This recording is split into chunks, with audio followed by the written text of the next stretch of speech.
I've seen the future. Hey everybody, it's Colette Baron-Reid and welcome to the weekly Oracle card forecast for this week, August the 29th, one day before Mercury retrograde. Mercury goes retrograde. And you know, usually I feel stressed out around a Mercury retrograde, or I really feel kind of like I can't think straight. But I don't know, this is such a good retrograde this time. And a lot of other people that I've been talking to are feeling it too, that there's something important that we're to reflect on for these next 3 weeks upcoming. So I'll talk a little bit more about that in the next couple of episodes.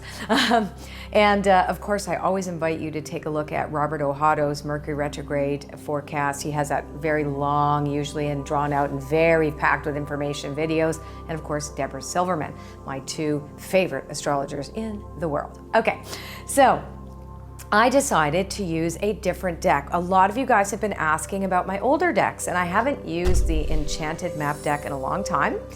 And so it called out to me to pick it, and so here we are.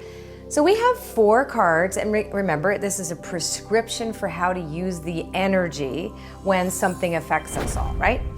So the first card is Metamorphosis in the protection position. That's card 25.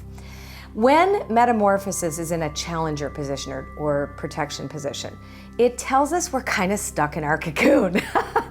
But it doesn't say that that's a bad thing. What it means is don't be in such a hurry to break the wall of the cocoon to get out and fly. Your wings may not yet be strong enough.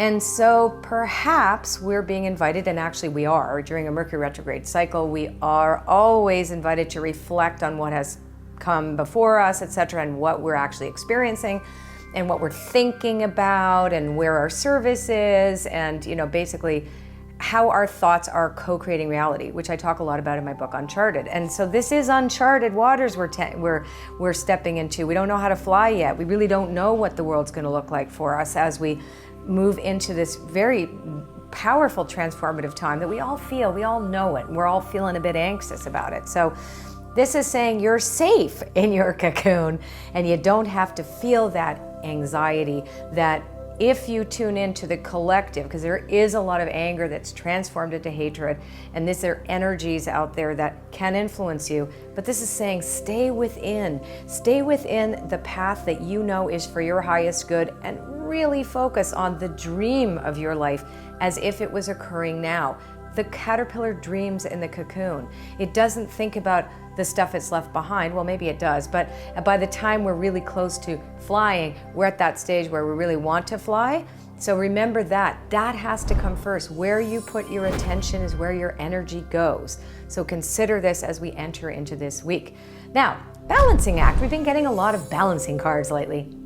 So balancing act is saying you have to live out there. You got to live in the real world. You've got to, that's another conversation, but the world of the material that we believe is the real world, and we do have our day-to-day life, and that's really key. So to balance out the stress of day-to-day living, meditation. What is your spiritual practice?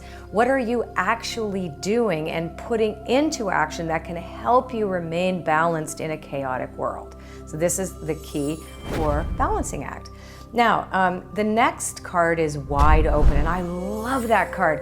It's beautiful. It's this girl in this long, gorgeous dress, and she's got her arms out, and she's asking for the universe to bring to her her greatest desires.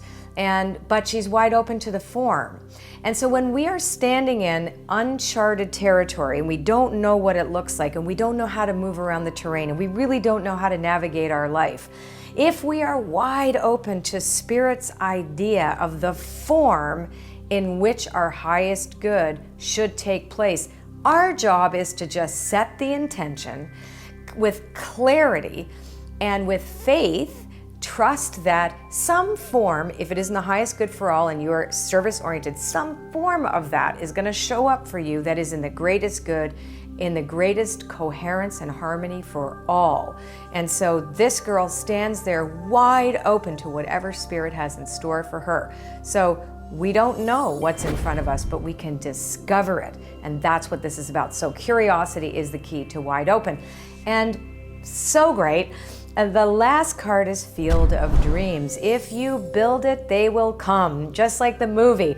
So if you set your intention, you set it with trust, you turn it over, you believe, remember your vision for your future is greater than your addiction to your past. I wrote a blog about that a few weeks ago. So there's a sense of feeling like, no, I want that, but you don't wait for it to come later. You feel the feelings now, and you stand in absolute gratitude for what's about to be born. Now, you don't know. Inside these little, I love the eggs. There's a little dragon in the egg. There's a bunch of fairies popping out of the eggs. We don't know what's coming out of the egg. And that's the excitement part. We are giving birth to a new world, one person at a time. Do you want a better life? I think that's the thing. We all have to wake up in the morning. Do I want to feel stressful and chaotic and overwhelmed all day? Or do I want to feel like I can trust that Spirit has my back, that I'm in alignment with my service, that in spite of any outer condition that temporarily shows me something I don't want, can I see beyond that and focus as if it has happened already in today? That's not easy to do. I always say the uncharted isn't for sissies, but boy, oh boy, that's where the magic is. Mwah. Love you, have a magical week, and I'll be talking to you soon. And if you like this video, subscribe to my channel and share the video with your friends. And leave a comment. I love to read them. I've seen the future. It's beautiful.